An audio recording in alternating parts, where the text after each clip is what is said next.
ஒரு மந்திர உலகத்தில் மூடு பனிக்குள்ளே மறைஞ்சிருந்தது அருணோதயா அப்படிங்கிற ஒரு மலை. அந்த மலையோட உச்சியில் மாயக்கல் அப்படிங்கிற ஒரு சக்தி வாய்ந்த ரத்தினக்கல் இருக்குது அப்படின்னு ஒரு மக்களுக்குள்ள பேச்சு. அந்த மாயக்கல்லை கைப்பற்றினால் உலகின் இருளை ஒளியாக மாற்ற முடியும் அப்படின்னு தீர்க்க தரிசனத்திலே கூறப்பட்டிருக்கு. ஒரு நாள் இரவு கருங்காட்டு அரக்கன் அந்த ரத்தினத்தை திருடி உலகமெங்கும் இருளை பரப்பிட்டான். மக்கள் பயத்தோடு வாழ்ந்தாங்க. அந்த மந்திர உலகத்தில் ஆதவன் அப்படிங்கிற ஒரு இளைஞன் வாழ்ந்து வந்தான். அவன் தனது மாயவாளையும் தீச்சர்கள் கொண்ட குதிரையும் எடுத்துக்கிட்டு அந்த அரக்கனை அழிக்க புறப்பட்டான்.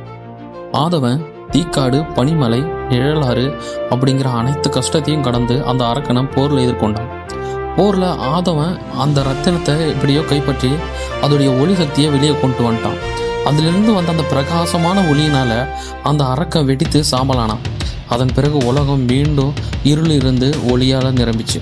மக்கள் ஆதவனை அன்னையிலிருந்து ஒளியின் காவலன் என்று கொண்டாடினாங்க.